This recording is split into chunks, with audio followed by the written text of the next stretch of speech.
This podcast contains adult language, descriptions of violence, sexual references, and other possibly offensive themes. Listener discretion is advised. Previously on Back to the Story. You see the shadow move across the sea of golden grasses before it enters into a cloud once again. The griffin collides into the horse, snapping one of its legs. It tries to stand and falls back again as the griffin lands upon the creature. You grip your symbol, reach your hand out, reach it towards the feathers, gripping into the feathers. Nothing. No magic comes. And the next thing you all see is this griffin just falling out of the air, rotating slowly, limp wings as it's falling towards the ground.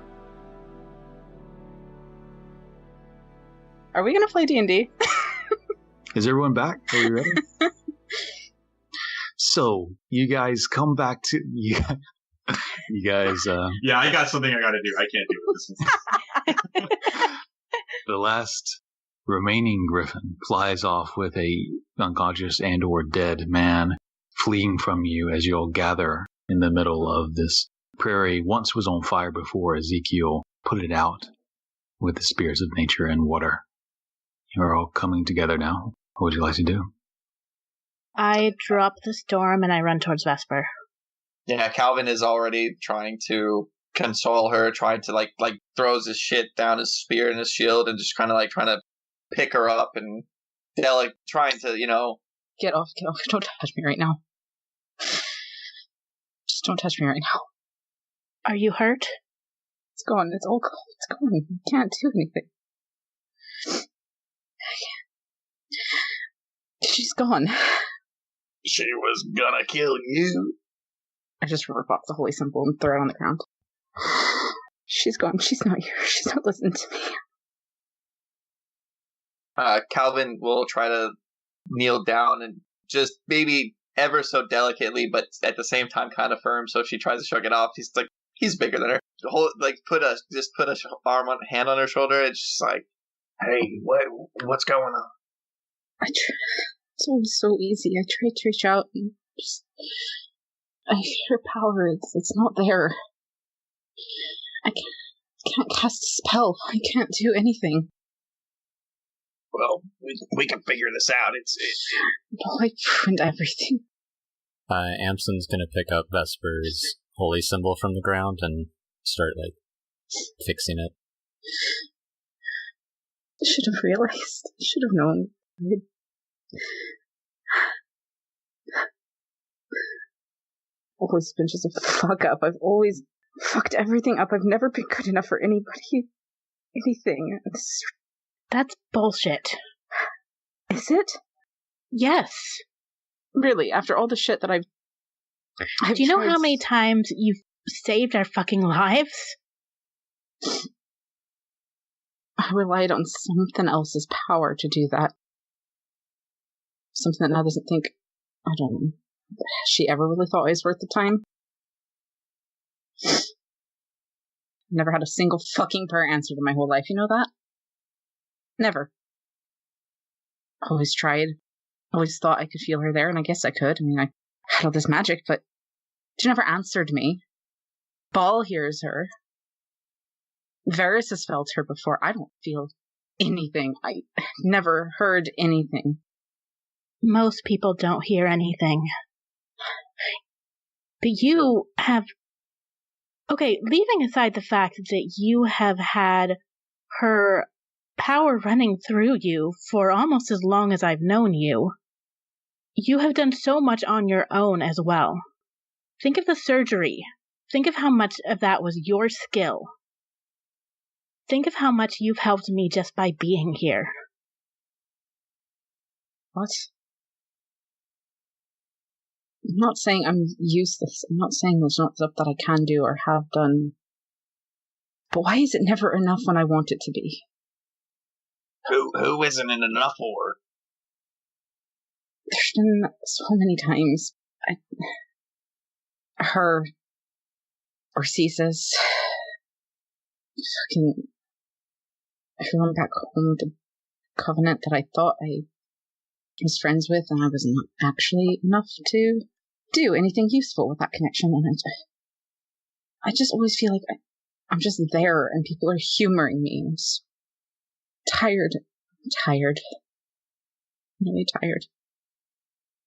I just sit down next to her. Perhaps we should call it early for today. Aye, we could use a bit of a rest.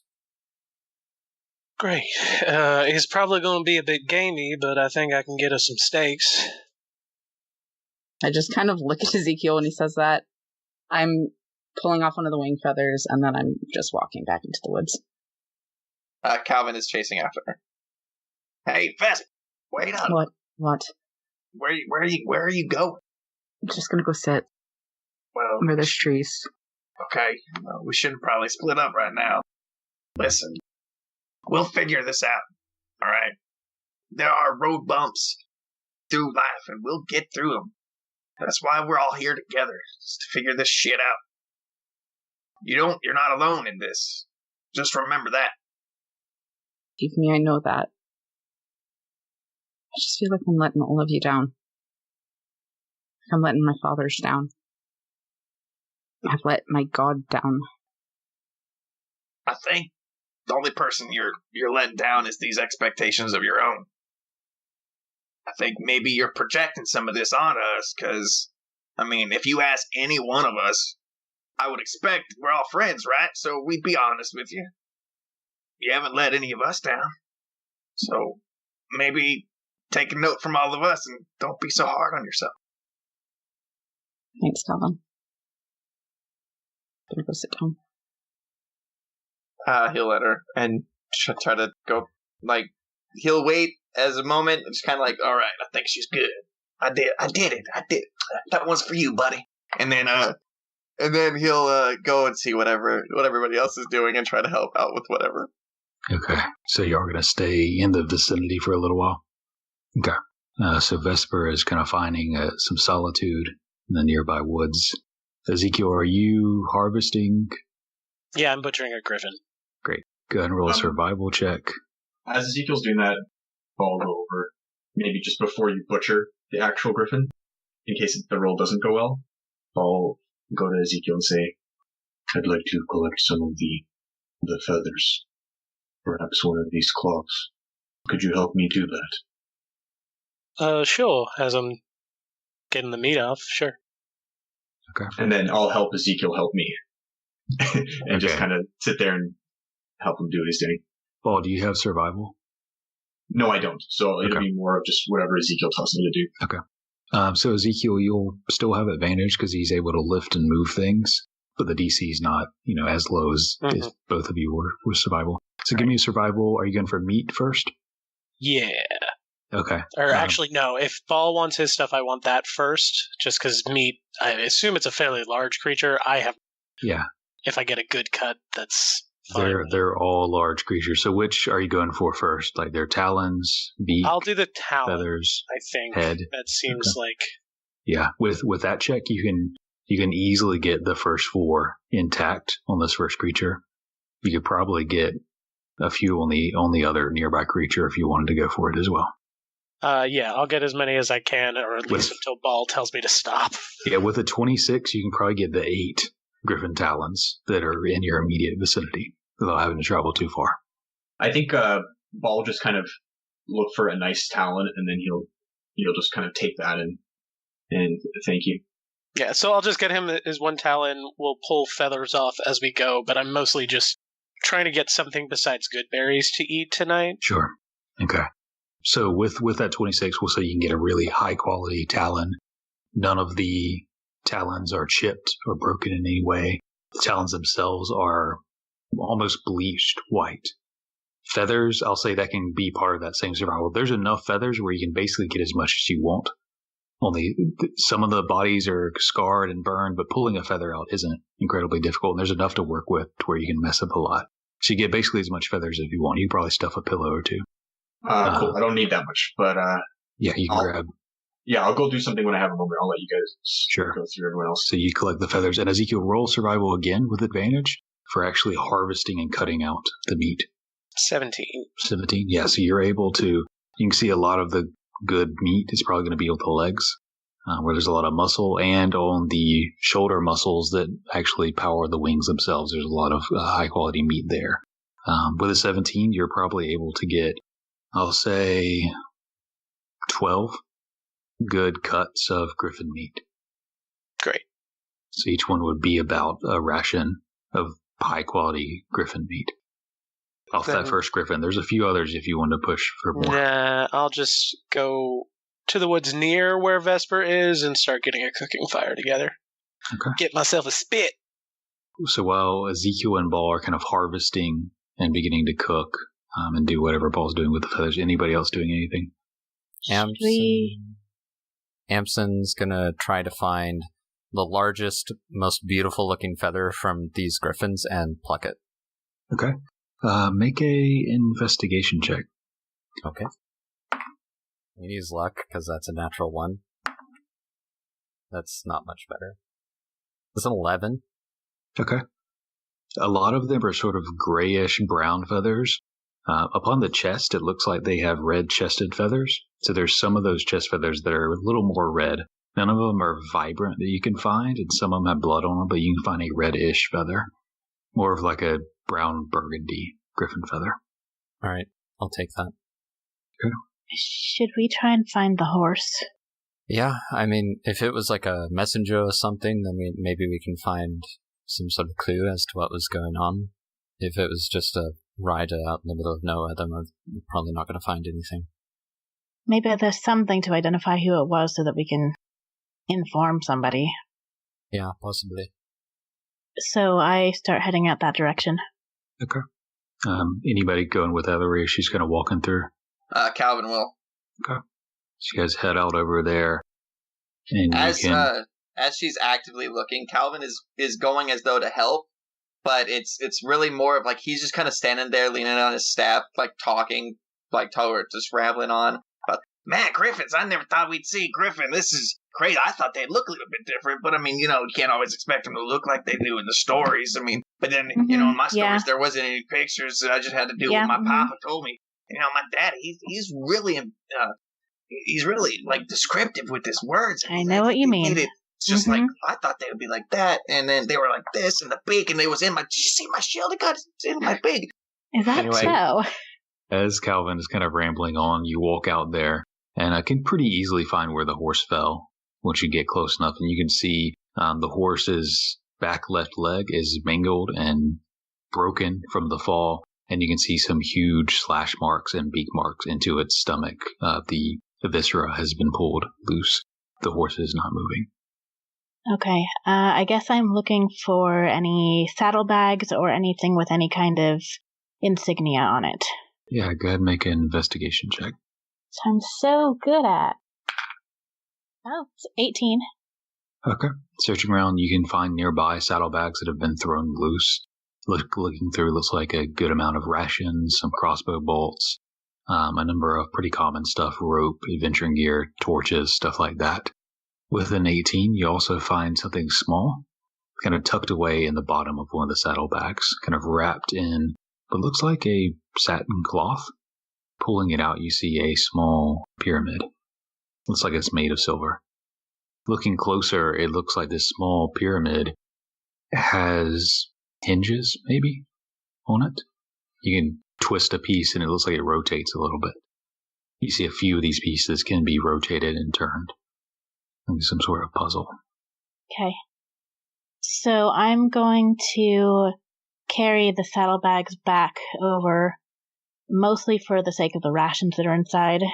I don't think we need anything else that's in there, though. Maybe the rope. Okay. You turn back to the others where Ezekiel is beginning to cook the steaks. After a bit, getting the fire started and begin cooking, you can all now smell this very good smelling steak of the griffins. Vesper, alone leaned up against a tree, kind of head down hung.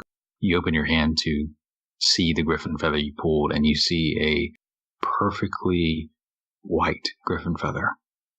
Unlike any of the other feathers that were upon the griffins, Gwynyold is perfectly, pristinely white and undamaged.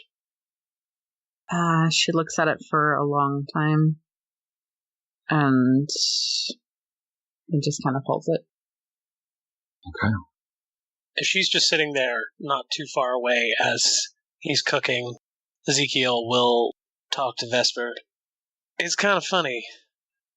You and I have a lot of similarities I don't think we've ever discussed. The others don't serve in the way that we do. Even Kalvyn and Ball. It's a dedication that we've committed to that the others, I don't know, they don't have to work at it quite so much. It's funny, I was born to do this, and yet I found myself in crisis of faith many times. I don't know if you know, but once ran away from my responsibility to Asima, and for a long time lost all power myself. I didn't think I could serve, not in the way that they were asking me to. And night before I was supposed to take my vows, I ran away from my order. It's funny, Offlot, my guardian, the angel, or whatever she is, had been in my head since I was born. The silence that followed my cowardice was the most painful thing I ever known. Now, I won't pretend to know what you're going through, but all I can say is I've seen the strength of your faith, and the fact that you've never had to have any kind of proof of it before. No evidence to guide you, just faith. Means you're stronger than any one of us here. And you'll find your path again. Thank you, Zeke. It is hard, isn't it? That it is. It's really tough, to be working at something your whole life. And you think you have so much to show for it, and then you look at everyone else and they're just being... God, I can't... It's not fair to them to say that, never mind. It doesn't have to be fair. To watch them decide later, just because they're going to pick it up, and then they get handed all of this. I was 5 years old when I started listening to my stepfather's sermons. 5 years old. The past 15 years, that's all I've done, is pray, work in a temple, and pray some more. And it's always felt fine, but now, it keeps coming back to me, and it doesn't make sense why, but what keeps coming back, there was a dragon. You remember Cesis? Yeah. And I'm not mad at Kalvyn for this. I don't want to go into the story with you thinking that. But he was hurt, and Kalvyn helped him and forged a new scale for him. That's why we have these. But before Kalvyn could get to him, he gave me his dagger, and I went to my father's shop, and I stole a salve from under his nose, and I ran into the woods by myself ahead of everyone, all on my own, just trying to find instructions from Kalvyn that he had received in a tongue he couldn't speak. And before we could put the scale on, apply it, I had to heal the deepest wound I'd ever seen at the time. And I did. And I never got a thank you. Cesis went back to Kalvyn several times, gave him gifts. They had a friendship, a repertoire, and I thought maybe I could study Draconic and learn how to speak Dragon, and now I can, but I never had a chance to talk to Cesis. I don't think I would have asked him why he never said thank you, but he never did. If I may, as someone who observes a lot, I think your steadfastness and dedication is often taken for granted is a little strong, but along those lines, at least you do your best to keep your surface to be the most even and collected. You know your duty, and I think your friends have grown up knowing you to be the most sure of yourself, even if I'm not quite sure that's true. Your devotion and singular-mindedness have led you to be quite great at who you are. But I think maybe this pilgrimage is your chance to explore who you really are and how you truly wish to serve your faith. And maybe this pause in your ability is your goddess's way of asking you to think about this. Vesper nods. I like to think I haven't completely let her down. It would be really shitty if the Goddess of Redemption couldn't forgive you. Well, when you're ready, I have performed an atonement ceremony before. It may be better coming from Ball, but we might be able to help you commune. I'd like that. Not right now, but maybe in a day or two. All right. Here, have some of my meat. I really don't want to eat that. So with the food completed, some of you begin to dig in. For those of you that do, it is good and a hearty and welcome change from good berries and dried meats and vegetables to have good, fresh, cooked food as you guys dig in. You guys continue on your trek after resting this day. I think we make a weekend out of it and just kind of... No? Okay. You can. Watch the rest of the griffin corpses slowly start to decay. Yeah. Smaller birds tearing at their flesh. No, I'm fine moving on. It's beautiful. Out of curiosity, where we are now, how much longer to at least, I don't know which landmark is closest, Briarbridge, my grove, or one of the other towns I'm familiar with? Probably one of the towns would be the closest, but then after that, probably your grove. It's about the same, more or less, grove or Briarbridge. Okay. So we'll probably come up to, what is it, Saffron Garden? There's either the place where my family was and the place where I trained. So you probably would come upon the grove first. Okay. And then Briarbridge, and then Saffron is pretty close to Briarbridge. Got it. But a little further. Got it. But before the grove, probably a small village. Okay, cool. Okay. Do you guys continue after that one day? Do you make a weekend out of it? Probably just the one day, I'm guessing. Okay. I know that at some point, since we usually do the watches, for one of the watches, Ball's probably going to be by the campfire, not really watching, and just kind of a little bit busy, and is going to, using a combination of the feathers and his ability to ignite things at will, and his cantrip to cast mending, try to break and fix and make a necklace out of these griffin feathers, kind of with like one of the claws hanging down as like the pendant at the bottom of it. Okay. Give me a dexterity check as you attempt to tie this all together in the form of a necklace with the talon hanging at its center, sort of a necklace headdress. I know this is not going to go well. 11? Okay. You break a few feathers here and there. You have enough. You can go get some more.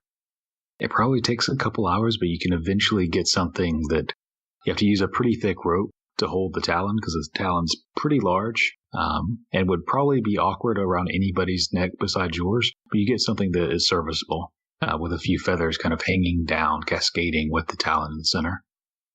I think, just once he's kind of done and satisfied with it, he'll kind of roll it up and like stuff it in a pouch close to his side, and then go back to the watch that he was supposed to be doing. Sure. So a few days pass as you're marching your way north. Every now and then you see a few animals. You see what look like elk of some sort. You hear the howls of a few wolves that come close but never seem to bother. About 3 days pass as you're trekking through the woods. You can dig into rations or good berries or griffin steaks if you'd like. So 3 more days of rations. When you finally are pressing through the darkness and you see a light up ahead, maybe 500 feet, you can hear the murmuring of sound. voices, music. We getting close to a town? Do you think it's a campsite? Like, Ball will look to Ezekiel, who I think is leading the way, and say, is there supposed to be a town this way? Ezekiel, give me a survival check. Just for knowing this land and area. You're getting closer to familiar territory here. Yeah. 21. At first you're like, there shouldn't be a village here. We should be getting close, but not quite. But then you remember, there is something here. It's not a village, it's just this one-way stop in called the Hearth Copper. Friendly enough place. Warm beds. Good drink. Lively but not rowdy. Little way stop in on the trail between Briarbridge and Endera and Sankalor. Kind of right in the middle of everything. I will relay that information to everybody. Be nice to sleep in a real bed again. Shall we? Sounds like a good idea. Okay. So pressing through the woods, you eventually get close enough to where you can now see the actual building. It looks like it's a 2-story building made out of wood, hardy planks. It's not incredibly large. You can see maybe it's only 40 feet by 40 feet. It's not huge. You can see one singular but fairly large window in the front next to the door. You can see lights from inside, a few patrons inside listening to what appears to be music. And you can smell food as you get closer. You see a chimney with smoke kind of billowing out. Pressing Is there forth. any kind of sign giving a name of it? You do. You see a sign that's hung above the door. It's kind of hung out horizontally. We see carved into the wood, it says Hearth Copper. And you see a few circular symbols, probably coins, and you see flames kind of depicting it around the copper coins. Well, Seems cozy. shall we go get ourselves a room? Sounds good. Very nice. Just one? Fine by me. And I No. will stare right at him and smile. Kalvyn will just, in like a very innocent smile back, oh, we're finally connecting kind of smile. You guys, with that, you push through the door, revealing the interior. There's maybe 5 or 6 patrons. You see a pretty typical tavern room. Expand a few tables laid out in the space. To the right, you see a long bar across the back of the wall, and you see right in front of you the wall. On the other side, you see a fireplace. It looks like it goes through the wall, so you can see on the other side. You hear the clanging of spatulas or pans or something, where it looks like the cook uses the other side of this fireplace, where the patrons use the same fire to warm. To the right, you see a singular thin elven gentleman is kind of mixing drinks. They kind of sees you guys come in, and then sees Ball kind of tilt under the small door frame, squeezing through. Mace, might you come here, please? A moment later, you see a grizzled old dwarf come out. Looks like he had at one time blonde beard and a blonde, ashy blonde hair swept back, kind of graying at the temples now. Kind of comes back with a cook's apron over his form. Hey, what is it? He stops in mid-sentence, kind of looks up at Ball. He squeezes the spatula he has in his hand tightly. I just give a very heavy sigh. You looking for rooms or directions? Hello. Rooms would be wonderful. Yes. Directions to rooms would be helpful. All right. Some shelter, some refreshments. We got both here. Just want to be clear. No trouble from any of you. And he kind of No looks trouble. specifically at Ball. None at all. You there, and points at Ball. No trouble? No, I don't like to cause trouble. Make a persuasion check. As you see the thinner elven gentleman behind the bar just kind of like wringing his hands nervously. That's a natural 20 for me. All right. And he kind of slaps the side of your leg because that's all he can reach as a dwarf. All right. We got good drinks behind the bar. I make some good food, stew, steak, whatever you like. Vero here makes the drinks. I cook the food. Ask him for rooms, he'll set you up. I might need to get something for you to sit on, though. Don't want you breaking any stools or anything. No offense. Back home we use a tree stump. I'll, got some firewood out back. I'll get something. He goes back, enters in beside the bar, going into the kitchen, leaving. As you are left, the other patrons are looking around at you. With the tension seeming to drop some, they keep watching, but they don't do anything. I turn to Ball and I say, doesn't it ever piss you off the way people always make assumptions about you? I'm big and scary. I don't take it personally. Hello. My name's Vero. I sort of run the place here. If you're looking for rooms or drinks, I can accommodate you. Greetings and salutations, Pleasure. Bear Bar Trend Tender. We are the Bronze Tails. I am Kalvyn, son of Klein. I am from Embershore. My family runs a farm outside of Embershore. My dad's I'll take name some is rooms Klein. and some dinner. How many rooms? 6? 7? 3? I mean, if you have that many, sure. Why not have 5? Take 5. Some of us can pair actually, up. You're right. Let me check my ledger. And he runs over the bar, jumps over it to grab a ledger. I certainly don't mind pairing up with someone. Okay, so looking at my ledger, it's a bit of a full night, unexpected. I do have 2 rooms available. I also have an attic. I could put a cot up there. For this one, it should be fine. Should be fine. The weight should be fine.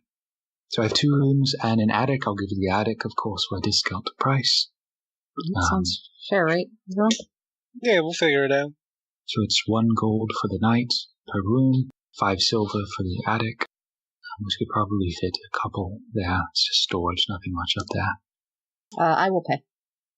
So that is 2 gold and 5 copper? Or 5 silver? 5 silver, yeah, for the rooms.